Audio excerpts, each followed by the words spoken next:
what is it? It's got to be more than 40 years. How long you been at the Republic?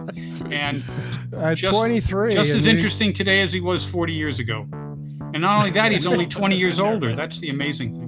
but I love how smart he is. I agree with you on that. Destiny. You and I have a rendezvous with destiny. Destiny. You and I have a rendezvous with destiny. We choose to go to the moon in this decade and do the other things, not because they are easy, but because they are hard. Well, I'd like to welcome both of you guys back to the New Frontiers program. Elliott, I hope all's going well with you. Great, thanks. All right, and Bob, thanks for coming on again. We appreciate having you here as a regular guest. Always good to be with you. All right, so here's the question I'd like to try to get us to focus on today. I have a lot of people who will write in and talk to us about the program, and some will call and criticize us because they think that we're too pro-Trump, and there are other people that will call in and criticize us because they think we're too anti-Trump. But every now and then, we actually get people who are interested in thinking about who they want to vote for. Now, that seems surprising to me because my thinking would have been everybody's already decided on who they're voting for, but I don't think that that's completely true. And maybe more importantly in that question, this election, we know that about 80%, 75% of the public is saying they don't like either one of the top two candidates. They're not happy with them. So maybe this is an election for us, instead of thinking about what is going on externally, we think about who we are as individuals and what issues that we care about. So I'm pretty sure if you're a pro-life candidate, if you're a pro-lifer, you're going to probably vote for Donald Trump. If you're pro-choice, you're probably going to vote for Joe Biden. Just making a guess. You don't have to spend a lot of time on that one. But the bigger question becomes, where do you place that in priority? Is that your top priority? Or is it your eighth priority? Because if it's your top priority, it's easy to see who you'll vote for. If it's your eighth priority, it may not be. So my first question to both of you is going to be, what are the top 2 or 3 things when you're making a decision on an election are your priorities, the things that at least stand out to you as being the most important? And Bob, I'm going to start with you. Well, I've always been a small government economic conservative. So political economy and a candidate's approach to taxation, regulation, free markets tends to be my chief characteristic on a policy matrix. But I've also learned over the course of the years that an awful lot of holding one of these top offices is dealing with things that can't be anticipated in advance, and for which there aren't set answers. And so a important secondary consideration is who's best able to handle things as they land in his or her inbox. And that's been a perspective that has struck me as increasingly important over time. Okay. Elliott, for you, when you think of your top 2 or 3 issues, what would they be? What are the things that drive you when you're thinking about who to vote for? Well, I would say that in general, it's going to be a tough election for me because I am squarely in the none of the above camp. But that's neither here nor there. I think that the issues changed this weekend. And it is hard for me to believe that it's all over and that Israel isn't going to respond or that Iran isn't going to do something evil. But the bottom line is now the reaction of the sitting president and the incumbent, the former sitting president, will determine how I vote. That's my major issue. Are they going to keep us out of war? Can they still send a message to Iran? you guys crossed the line. If it wasn't for some unexpected miracle, which is what I consider basically only 1% of the missiles and drones actually getting through, we'd be having a totally different conversation. But I think that before, now I'll go back to what it was before Saturday. Okay, the first one is government overspending. If you take a look at the data, we are basically now spending less on defending ourselves, even though we are facing the possibility of 3 different wars. Basically, we're spending less on defense than we have since the 1920s as a percent of GDP. That bothers me. The deficits are high ad infinitum, and that's going to be a real problem, not only for inflation ultimately, but what do we do when we actually need to spend money on things that are really important? We're painting ourselves in a corner that is going to be tough to get out of. The second thing that bothers me, and this is with both candidates, they're using too many presidential mandates. We are no longer a checks and balances government. The president seems to have usurped a lot of the power of Congress, and that bothers me.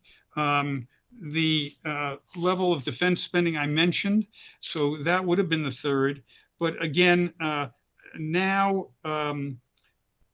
I think that what I'm seeing that bothers me is government industrial policy. If you take a look at government industrial policy, they have a long history of picking losers rather than winners. And that's because they don't understand how the marketplace works. And quite frankly, no, that's what the marketplace does.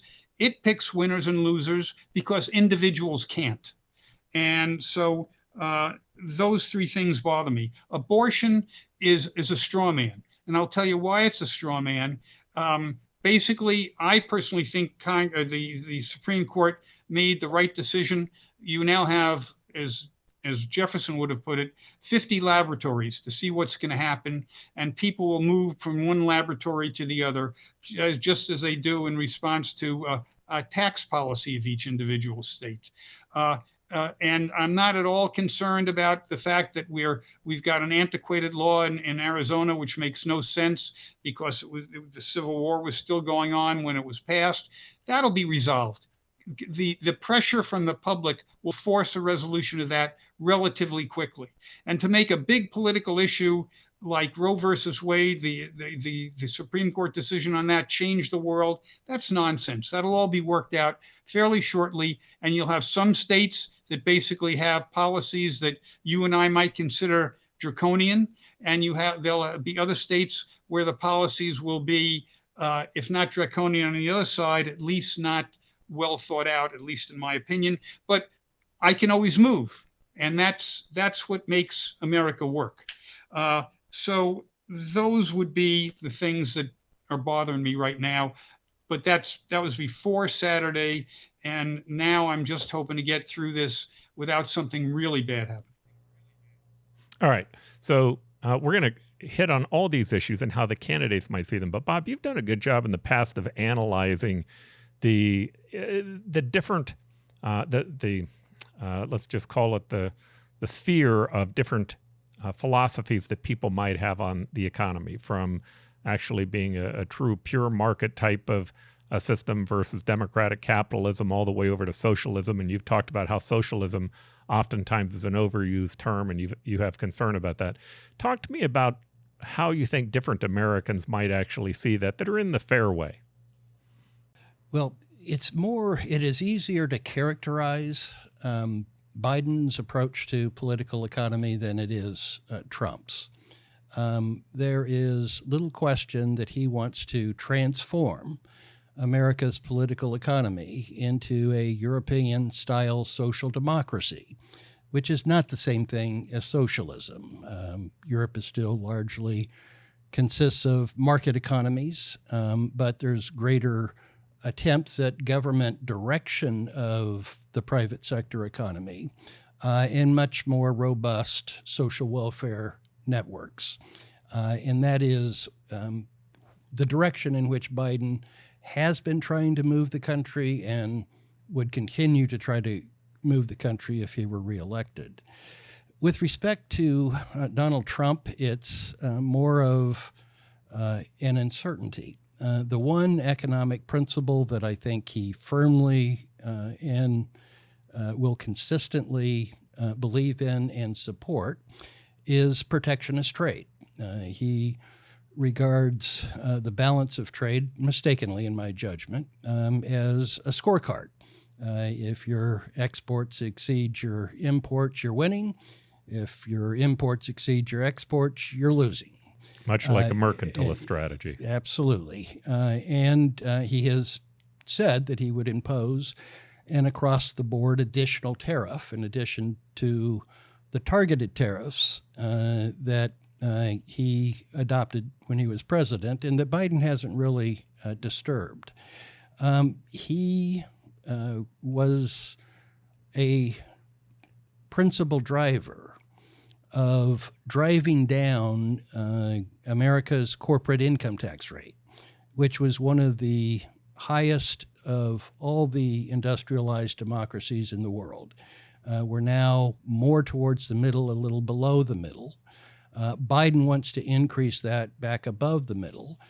So at least with respect to tax policy, and Trump pushed to push the corporate income tax rate below where Republicans in Congress had targeted for it to move. They were advocating a reduction in the corporate income tax. Trump pushed it even lower. So I think you can see that in terms of capital formation, he wants to have the private sector have the capital. To deal with an issue that Elliott identified in terms of industrial policy, there's no question that Biden supports it. He's instituted some of the most aggressive industrial policy programs that the country has seen in a very, very long time. Where Trump stands is probably less certain. He tends to be more selective about it. But there is, on what can be described as the Trump right, a growing support for industrial policy as well. So I don't think that he can be counted on to be a free market advocate. So I think you've got a certainty in terms of view of political economy from Biden. I think you've got a certainty on Trump's view for protectionist policy on trade. But beyond that, I think Trump is a greater uncertainty than Biden is. All right, so let me ask you one more question before I go back to Elliott. Elliott also talked about this concept of bigger government. I'm certainly concerned about regulatory capture, about over-regulating industry, but just the sheer size of government, I think, is beginning to worry some folks. The amount of money that we're actually borrowing and the growth of the federal government itself. How do you see the two candidates when it comes to that issue? I think they are equally bad. Neither one of them takes deficits seriously.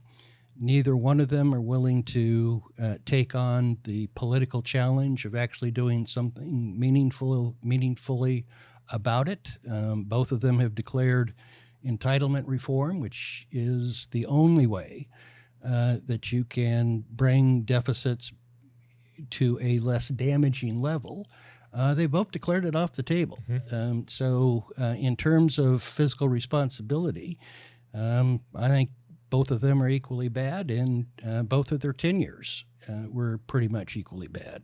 It is a fascinating thing. I mean, this is maybe the first election where we actually have a record for both candidates yes. as president. We usually only have the record of one and the other one saying they oppose whatever the other one was doing. Elliott, let's just stick on the economy for a moment, on those issues that Bob spoke about, and give me your ranking of both presidential candidates on those big economic issues that we're talking about. Well, let me give you a generality that Bob may or may not agree with. Markets are efficient. you're going to have a much more efficient economy the more that private sectors rule. Okay. The more government you have, government isn't worried about efficiency. They're worried about allocation as they see the world. And so the more government you have, the larger the percentage of GDP that is government spent instead of private sector spent, the less efficient the entire government, the entire economy is going to be. There was a real, I don't know if you ever met, there's a Matt Ridley book called How Innovation Works, where he describes this process, and we're falling, we're going to end up falling behind because of that. I will agree with Bob. One is never sure what one will get with Trump. But I am sure what I'm going to get with Biden, which is much higher taxes on productive people. That is not something that I think is reasonable. And by the way, when you say fair share, the Wall Street Journal had an article, Bob, about 3 weeks ago on what the fair share is, and the top 1% pays 46% of the taxes.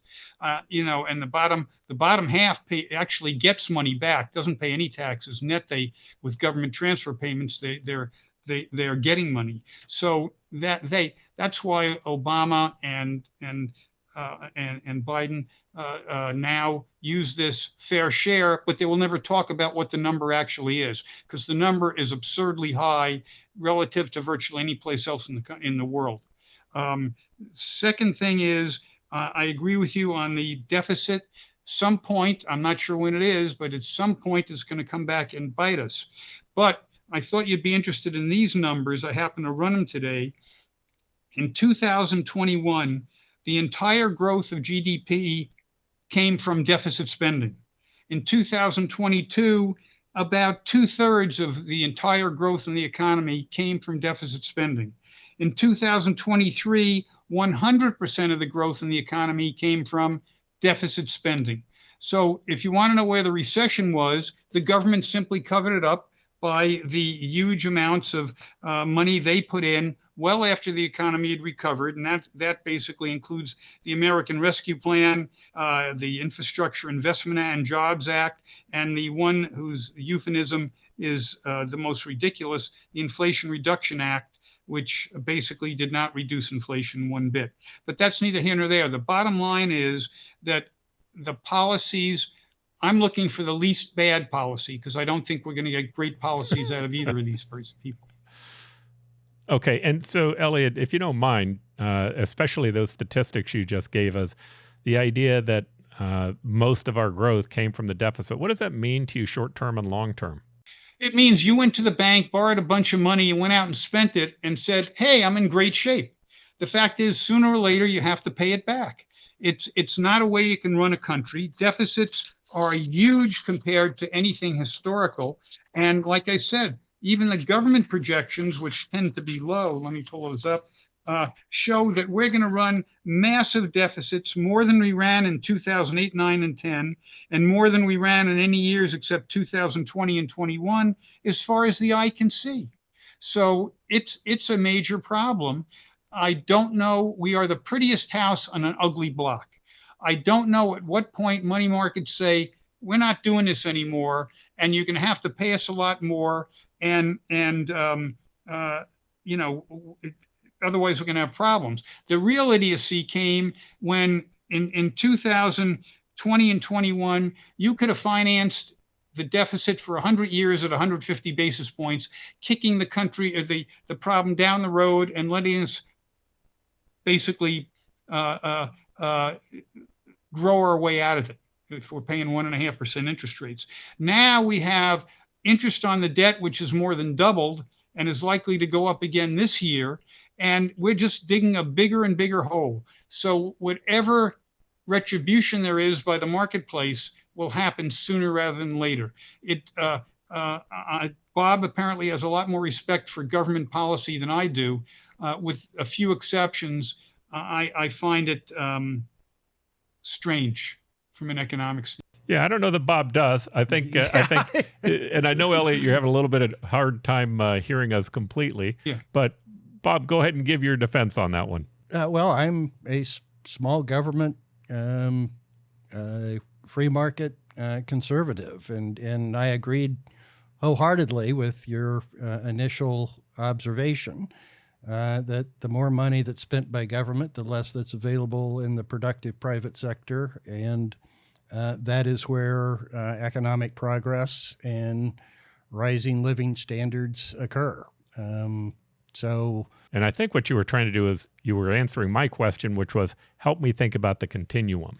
Well, yes. And I do believe that the word socialism should be reserved for socialism. Mm-hmm. So I believe there is a distinction between a European-style social economy or social democracy, which is what I think Biden and the Democrats want to bring America to be. By the way, help us understand, why do you think it's important that we just not label what Biden's doing as socialism? Why is that important? Well, then what word do you use to describe government ownership of the means of production? Okay. How do you describe the revolution that Margaret Thatcher introduced and brought to fulfillment in Great Britain? Terms matter. So I believe that should be reserved. But I believe that the American democratic capitalist market outperforms the European social democracy model. So I'm very much against going down that road. But I also think that it's important that we be fair in describing what the options are. And the right saying that what the Democrats want to bring about is socialism is based upon a historically false view of what socialism is, and is a technical term in economics. It refers to government ownership of the means of production. And that generally doesn't describe Europe, although because they have higher taxes and because they have higher government spending, their model of political economy produces inferior results to the American approach, which relies less on government and even more on the private sector. I liked Elliott's formulation of being the prettiest house on an ugly block. Our model outperforms the European model, and I would like for us to keep it. Yes. All right. So let's jump to this whole concept for a moment that Elliott had brought up, talking about Israel. And I want to take it kind of a step deeper. We can back up into Israel. But what I'd like to talk about on that is there seems to me to be an isolationist movement that's happening in the United States today.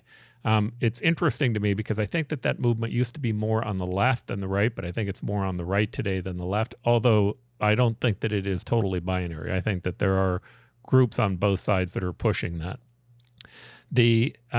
I openly admit, I am a globalist that believes that we have a purpose to serve in the world, but I tend to like how Kissinger put it more, which was our goal should be to ensure that we preserve a balance of power. That we don't need to dominate the world. We just need to make certain that there's a balance that's out there. But Bob, before we jump into this, can you kind of help set a perspective on this issue in terms of how you see the different types of groups and how they look at this issue? I think American foreign policy is pretty closely divided between what I call internationalists, people who believe that the United States needs to continue to play a dominant role in world affairs and take primary responsibility for global order and stability, and what I describe as non-interventionists, who believe that America is overextended in that respect and should not be taking on such a large obligation for things that are tangentially relevant to us, but not America as central. First be, would they be non-interventionist in your mind, or would they be isolationist? The American First movement is, I think, isolationist. We've talked about this before. I think there are three elements of isolationism. You have anti-immigration, not wanting to expand immigration. You have protectionist trade policies, and you have a non-interventionist view of foreign policy. And I do think that the America First movement hits all three of what I regard as the central tenets of true isolationism. I've always rejected making non-interventionism synonymous with isolationism, because there's a lot of non-interventionists that support generous immigration policies and believe in free trade. So I think conflating that has historically been a mistake, but this particular movement hits all three. The question is, even though Trump is the leader of the America First movement, the extent to which he is a true non-isolationist. He's clearly complained about the burdens the U.S. has assumed, which he and many others think is disproportionate to our stakes and a lot of the outcomes. But on the other hand, he's quick to say, elect me in 24 hours. I will put an end to the Russian-Ukraine fight. If he had been president, Iran never would have attacked Israel. So he still sees himself as being dominant in world affairs.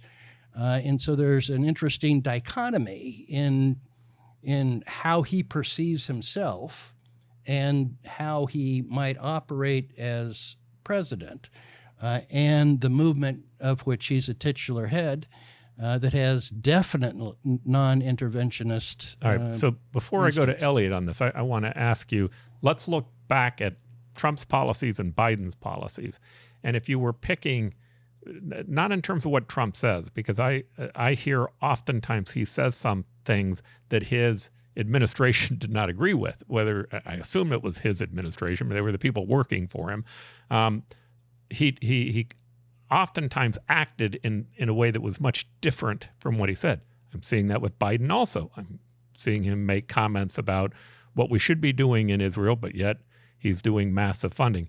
How do you compare both of them on that scale that we're talking about? I think that Trump is a bilateralist. He believes in individual relationships between heads of states and between one nation and one other nation on a whole range of issues, trade and others. While Biden is more of a coalition and a multilateralist. He has invested a great deal in trying to strengthen some of our multi-party alliances in Europe and Southeast Asia, to a lesser extent in the Middle East. So I think that you do have a difference in the way the two candidates view the role of the president. Trump looking at personal relationships with individual heads of other states on an isolated basis. Biden having a broader view of alliance building and more of a coalition approach rather than an individual bilateral approach. Elliott, let's apply this to Israel or Ukraine, but I know that you have a specific interest in Israel right now.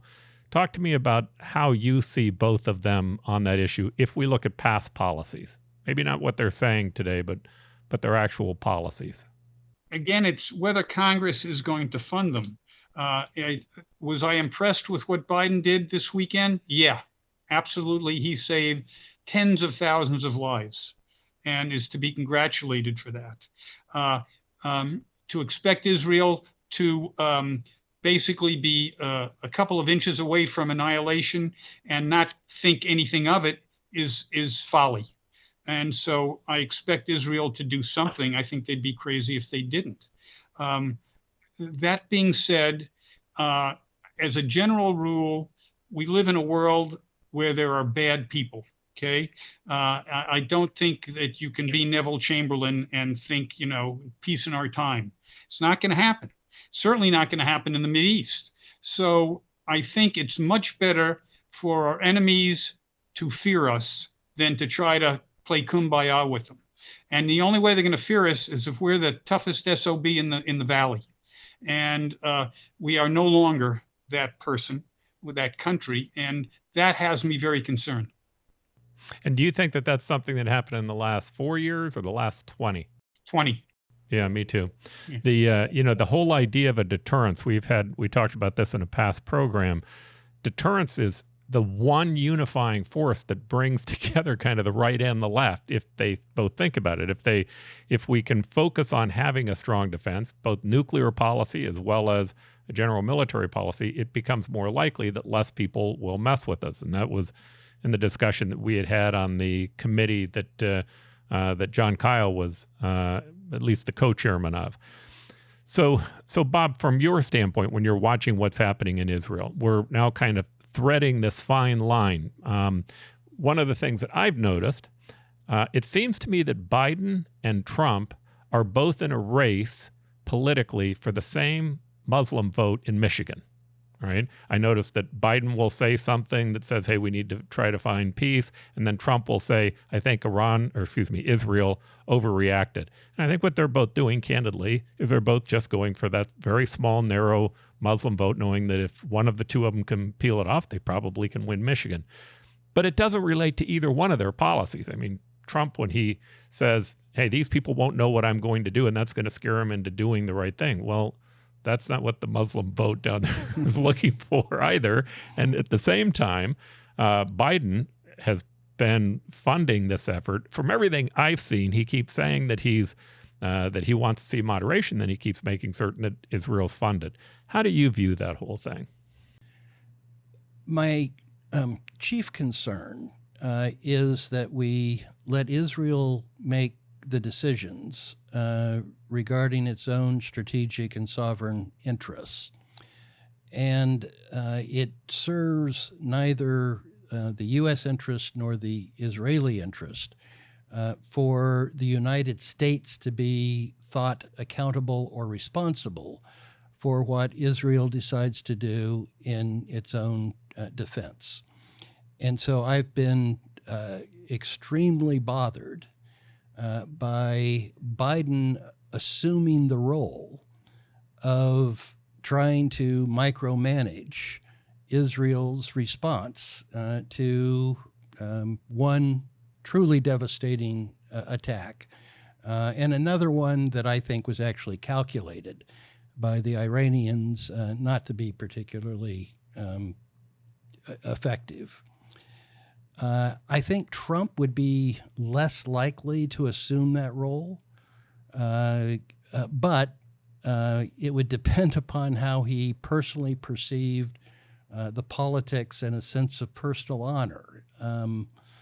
I think that there were benefits from some of the erraticism in his conduct of foreign policy. I believe that it did awaken some of our allies to the need to step up to provide more for their own defense and not be so dependent upon the United States if you have an erratic president that you don't know where he's going to land.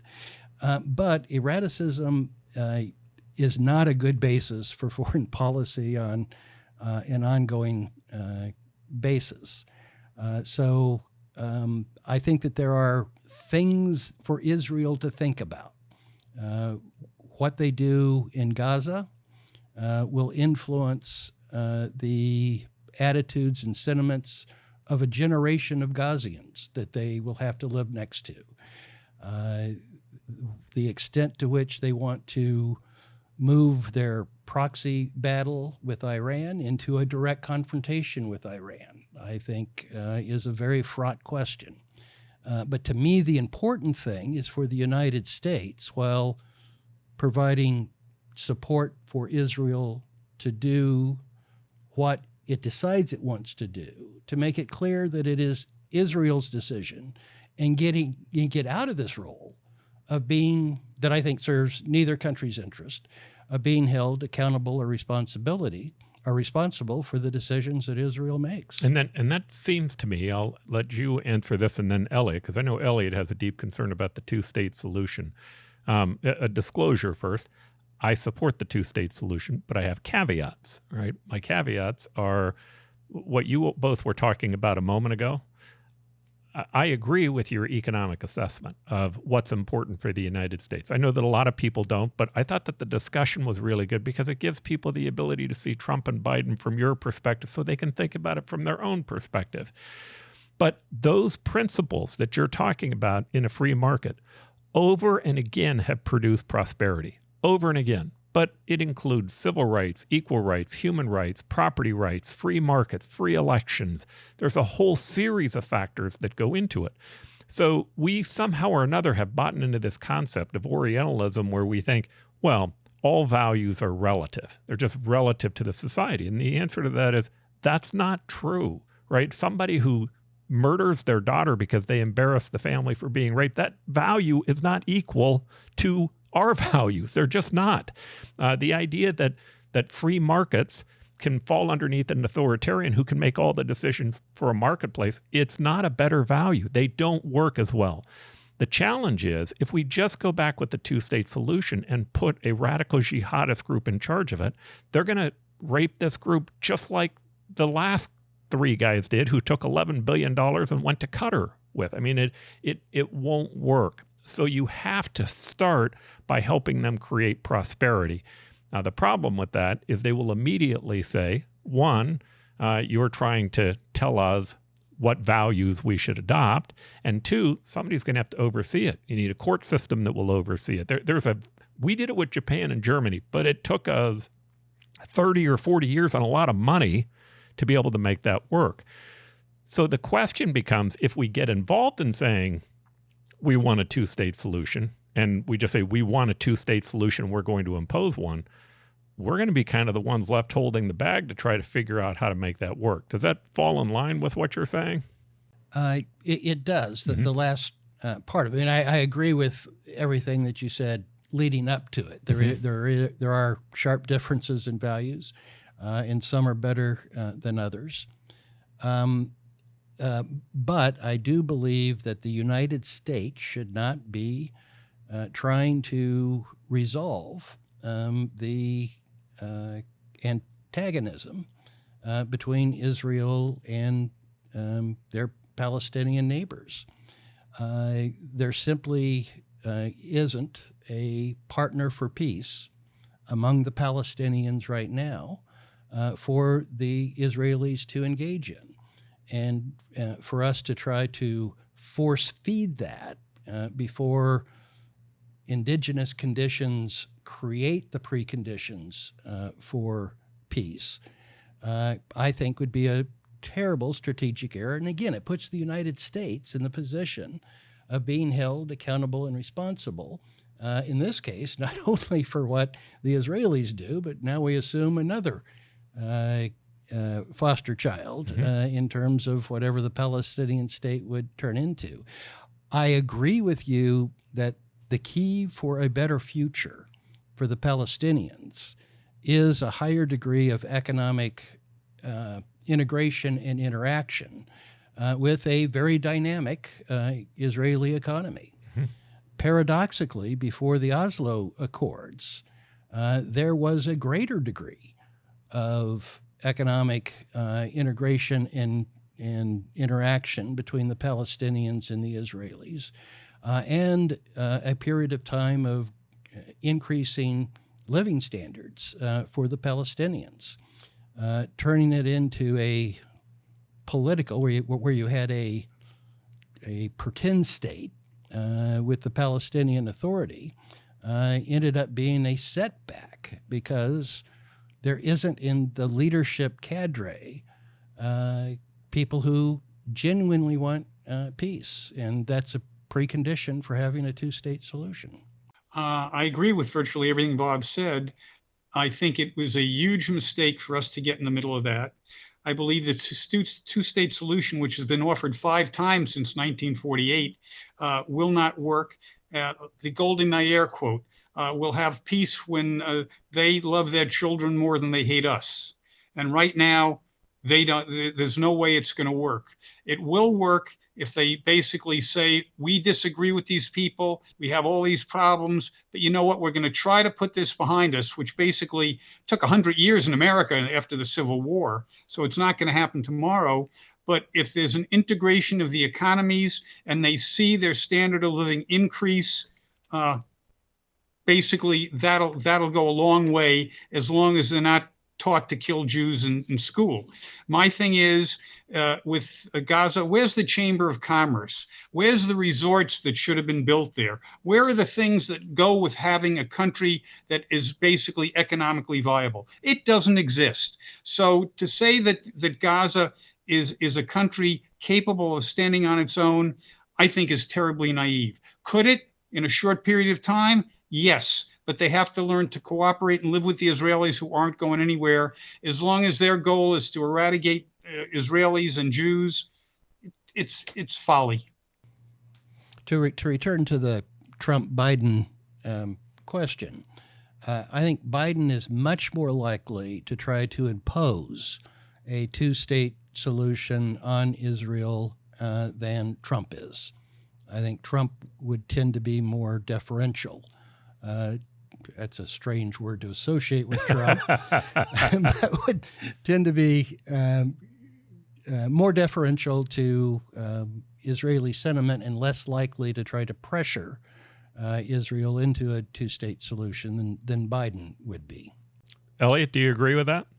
Yes, I do. And I will say that a significant part of the ability of countries to help each other in the Middle East was put forth in the Abraham Accords, which I think allowed Saudi Arabia and Jordan and even Egypt and some other countries to basically step up for their own self-interest, which also meant supporting Israel in this particular situation. I think there's got to be more of that. We can't solve the religious or economic problems of the Middle East unless they're willing to make some concessions to long-standing hatred. And I'm not sure that's going to happen in the foreseeable future. I'd love Bob's take on that.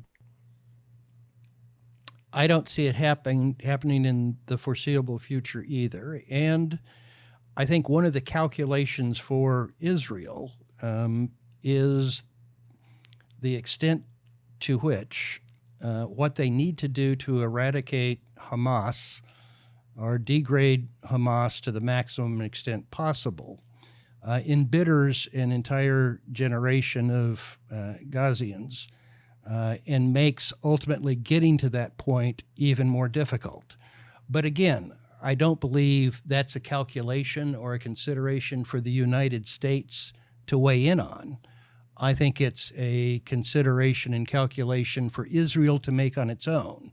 But I do believe that it's a significant strategic question that Israel needs to confront. You know, I really believe we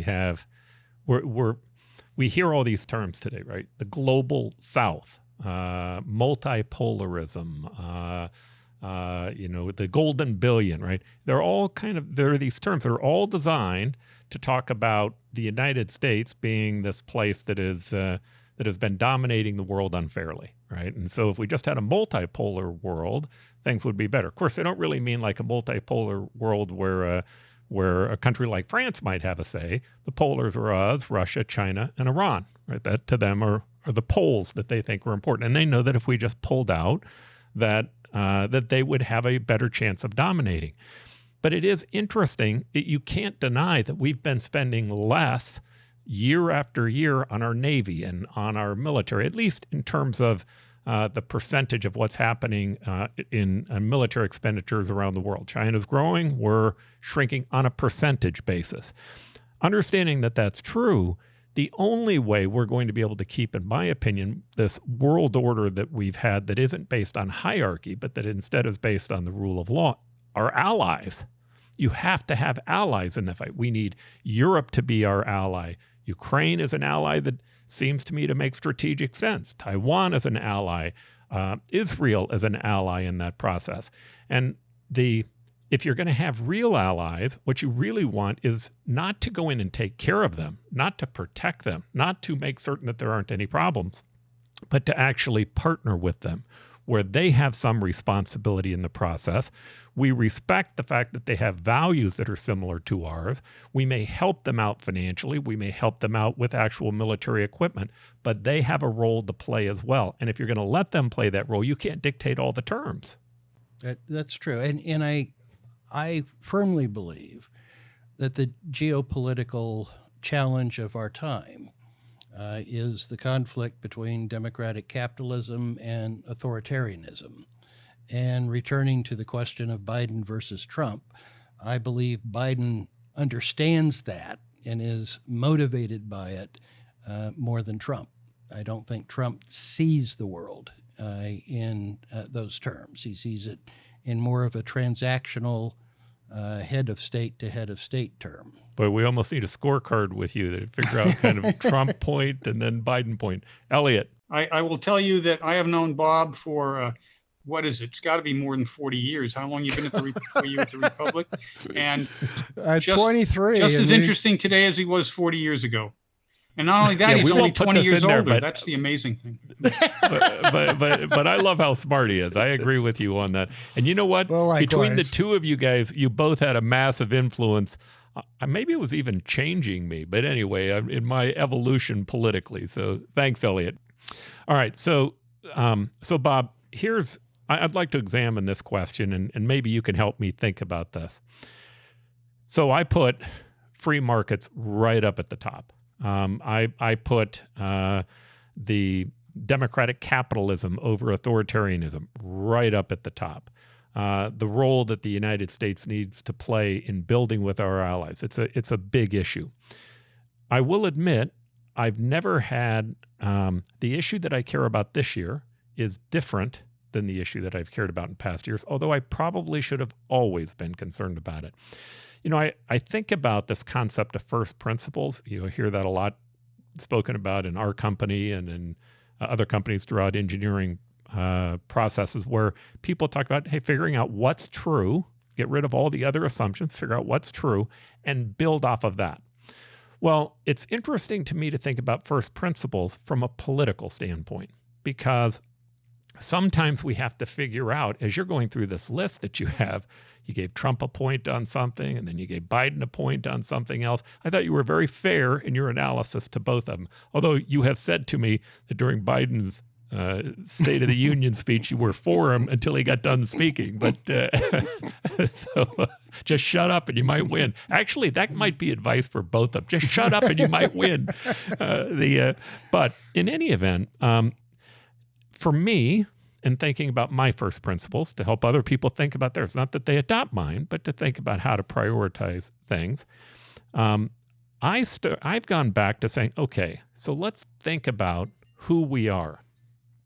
Let's think about who we are and what are the issues that we care about. And I go back to the founders and the Constitution. I know that the Constitution, to me, is almost a magical document, and that I don't know how they ever created something that lasted this long, that did that much good, that moved human progress forward as much as it has. But they did. Amen.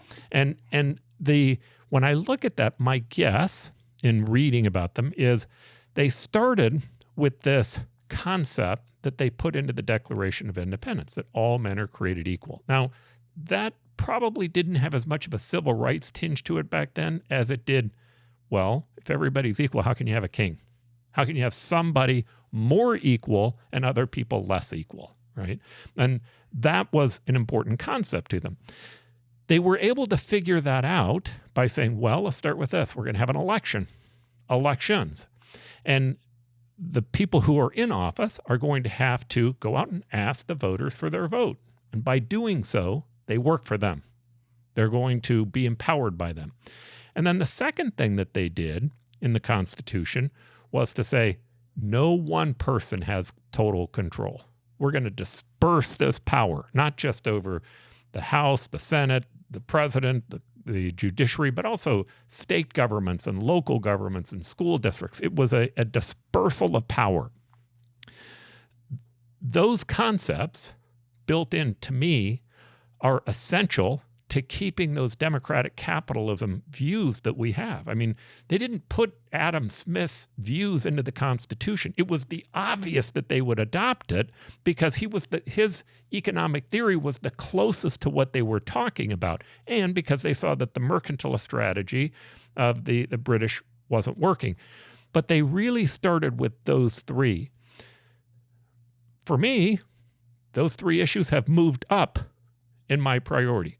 And I think they only moved up because I don't think I ever had to worry about them in the past. Now, I don't believe, I'm going to state this, I do not believe that Biden, Trump, Obama, I don't believe any one of the three of them are going to, when we get done, mean that the United States of America goes away. I don't believe that. But I believe those three principles, one of the candidates has been pretty clear he's willing to attack them. And that has made me wonder whether or not I should accept bad policy and make certain that I hang on to those fundamentals that are so important if I want to go back to those democratic capitalist views. I think for voters, a very important consideration, and as with you, for me, it is the most important consideration, is an evaluation of what Donald Trump did after he lost the 2020 election. In my view, he attempted a coup and an attack on the very principles that you described. As a result, I became a never Trumper. In fact, I changed my registration from Republican to Independent in December, well before January 6th, when I became convinced that Donald Trump wasn't just being a sore loser. He was actually attempting to stay in power, even though he had lost the election. I don't know if you believe that is the case. I don't know how you get beyond that to all the other things that we talked about. Now, people who have a more benign view of Trump's behavior after the November 2020 election might then start to weigh these other things on a larger basis. It is distressing to me, it's dispiriting to me that if you don't want to see a march towards European-style social democracy, your choice is someone that I believe attempted a coup and to stay in power despite losing an election. That is, I mean, I know that this is the optimistic American, but with that being the choice that our political system has produced, it is at least dispiriting. I'm hopeful that the fundamentals that you described are strong enough that we can move beyond this distasteful choice into brighter pastures. But at present, if anything, I have an even darker view of the choices before us on precisely the principles that you described. So for me, and here is how I stay optimistic, I believe the United States of America is bigger than either one of those two. I really do believe that. It doesn't mean they won't hurt. It doesn't mean it's not going to be painful. But one of the big concepts that I think is so great about America is this whole idea of the free marketplace of ideas, free speech. I've watched this idea of DEI and wokeism, and I know people are still talking about it a lot, and I don't want to take away from the fact that there are people who still believe that's the single biggest issue. But I think free speech has put a huge dent in that one. I agree. A huge dent in it. That is not a runaway issue anymore. It's at least a balanced discussion between sides. And believing that in fact is the case, we have to go to, well, why? Because we were talking about it. Because we were having discussions about it.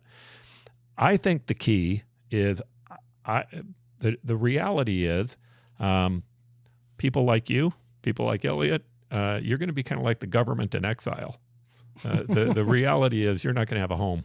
You're not going to have a home for 4 years, at least 4.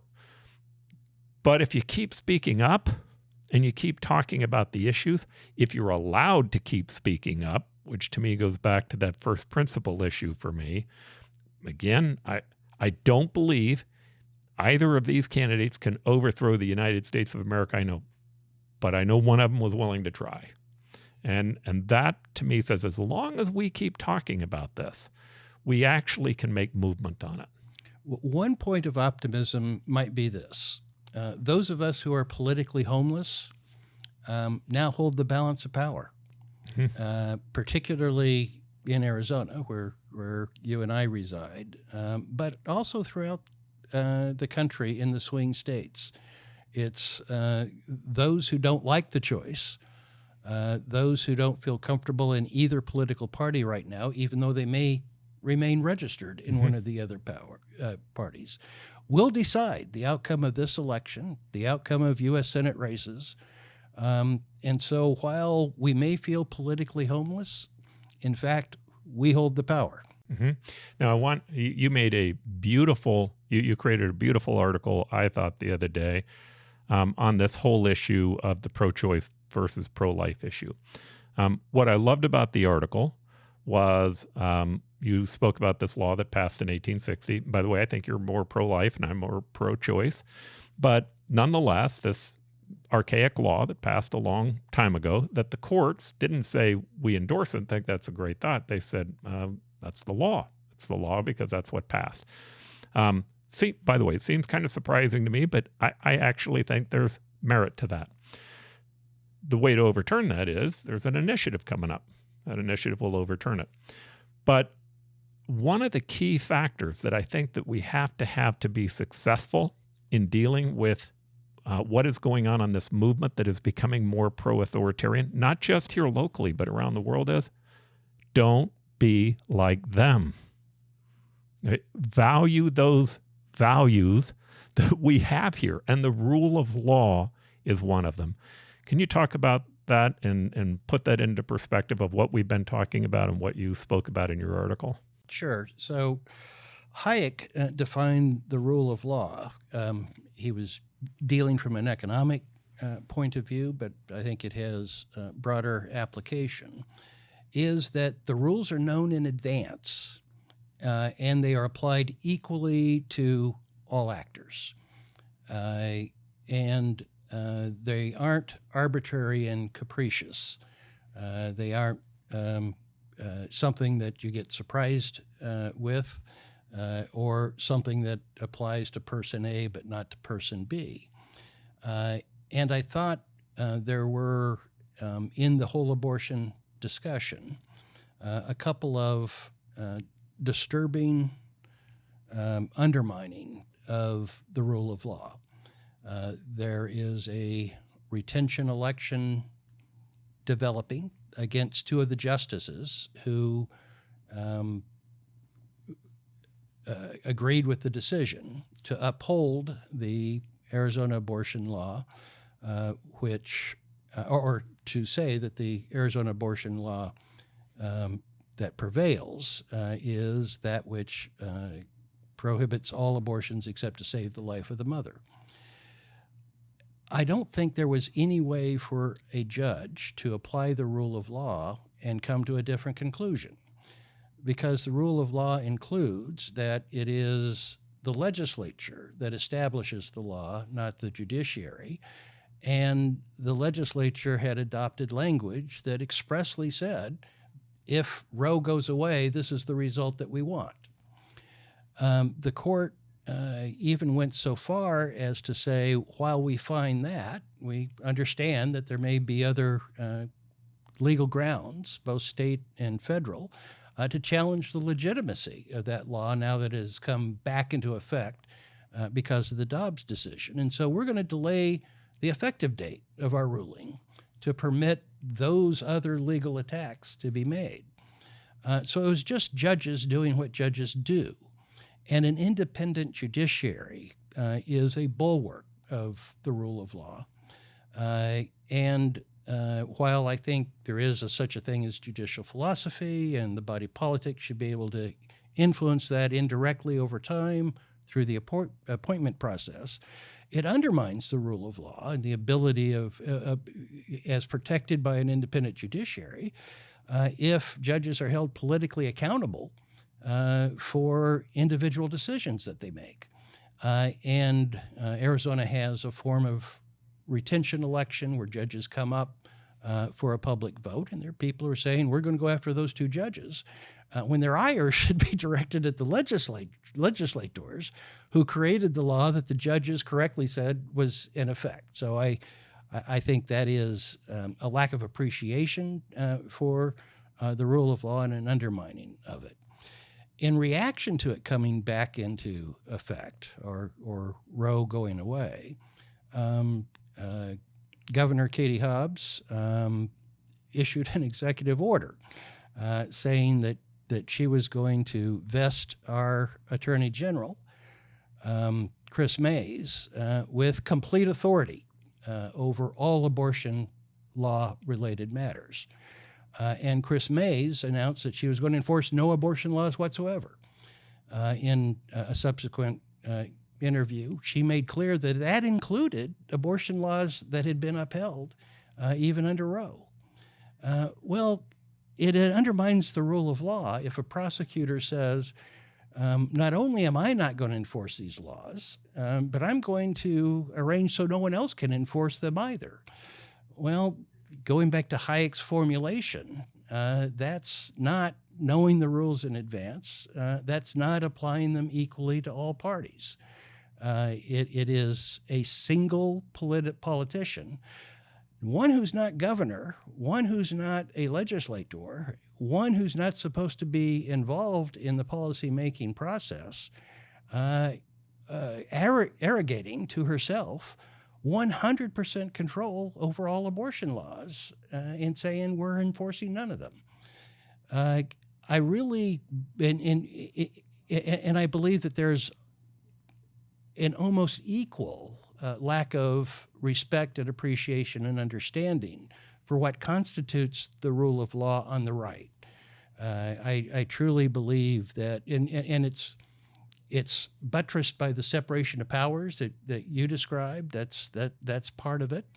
And increasingly, we react to judicial decisions just on the basis of whether we agree with the result, not whether the legal analysis that led to them were sound. And that's a dangerous place to be. So help us think about this issue maybe in a different way. One of the strong complaints, and again, you're more on the right, but you've had a complaint about what happened on January 6th, what people did who broke the law, what Trump was doing that broke the law, and the argument that where we said, look, there is a rule of law and you have to live by it. Even the president of the United States has to live by that. How do you see the effect of what's taking place on this issue on that topic? I see a bipartisan retreat from support for an understanding of the importance of the rule of law and a support for the things that protect and buttress it. For example, it's thought that the Attorney General is in the process of bringing an indictment against Arizona's fake electors, the Trump slate that claimed to be the official slate for Arizona, even though the Biden slate had been certified. There are specific laws on the books that deal with creating and submitting false documents claiming that they are official, that at least on the surface would appear to be relevant here. Well, if after declaring that she's enforcing no abortion laws, the Attorney General brings that case, does she have credibility to do so? Is there a reason to have confidence that this was a legal judgment and not a political judgment? If abortion providers are given immunity in advance, but Trump electors got the book thrown at them. That violates Hayek's formulation of what the rule of law consists of. And going back to Trump, I mean, I believe that there are instances in which a credible case can be made that his activities following the loss of the election in November of 2020 violated some laws.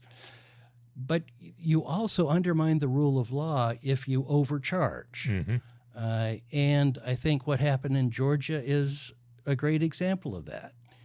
I believe that Georgia undoubtedly has some of the same laws about creating false documents and claiming that they're official. You have Trump trying to pressure the Secretary of State to find him sufficient votes to win. There are specific things that might be argued to have been violations of Georgia law. But instead, she charges a whole bunch of people with racketeering, which was meant to be an anti-mob item. So I think that her action in overcharging undermines the rule of law as well. If it was some Democratic official that had done some comparable things, I'm highly doubtful that there would be a racketeering charge filed. There might be offenses charged. So I am distressed by people not proceeding in a way that not only is compatible with the rule of law, but respects the honor of it. All of these things, I think, undermine it and makes what happens in our judicial system be reacted to based upon one's political views, rather than having confidence that impartial, dispassionate justice is being dispensed. And that is so critical in order to maintain the rule of law and the role of the rule of law in protecting a free society. You know, I've had some direct experience with this. Rick Romley had a complaint that was logged against me, and he could have very easily have been very political with it. He didn't need to win. He could have just filed the charge. And had he filed the charge, it would have created a dent. He looked at it thoroughly. He was a Republican. I was a Democratic mayor. I'm an independent today. But he said, no, this doesn't make sense. And I know he was under political pressure. I mean, there's no doubt in my mind he was under it. Maybe one of the most special jobs in the country are prosecutors. No question. All right, county attorneys, attorney generals, and their ability. I mean, I've heard other people who have had to deal with similar issues, meaning they had to enforce a law they didn't like. Talking about, I don't like this, but this is what the legislature passed. And here's the approach that I will take on it. Prosecutors picking and choosing the laws that they enforce violates the rule of law. Yeah, and it's just pure and simple. And the challenge to that is, gosh, I think one of the things that gave me great hope in watching this whole January 6th thing was the judiciary. The idea that a majority of judges appointed by Trump said, no, we're not going to let you overturn this election. Oh my gosh, did that give me a much greater faith in who we are. That's the place where we're going to have to go to make certain that this democracy isn't overturned. And when you play with these issues from a political standpoint, because you have a different view than the legislative branch, I think you're actually damaging not just the rule of law, but the faith of the people in the system itself. And if we lose that, then we're in big trouble. The judiciary stood tall after the 2020 election, and the Arizona judiciary stood tall after the 2022 election. And it's so important that they have a sense of independence to do that. If we get to the point where judges are held accountable for individual decisions, well, then you go after a judge that didn't uphold Carrie Lake or Mark Fitcham's challenges to the 2020 election. It is truly an independent judiciary. I think its importance was underestimated by the founders, even though they created it. An independent judiciary is probably the most important bulwark for a free society. Well, if you believe in, history has shown us, if you believe in civil rights, equal rights, human rights, property rights, that's the place where you're going to be protected. Because in both the cases of ethnic minorities as well as property owner minorities, property owners are a minority. At the end of the day, that's who's protecting you. But again, if we lose that faith, I think we will have lost more than we thought. Bob, thank you very much for taking the time to come on the show. We hope to see you again here soon. Thanks for a fascinating conversation. Thanks. And we stand today on the edge of a new frontier, the frontier of unknown opportunities and perils. It holds out the promise of more sacrifice instead of more security. The new frontier is here. You and I have a rendezvous with destiny. We'll preserve for our children this, the last best hope of man on earth, or we'll sentence them to take the last step into 1,000 years of darkness.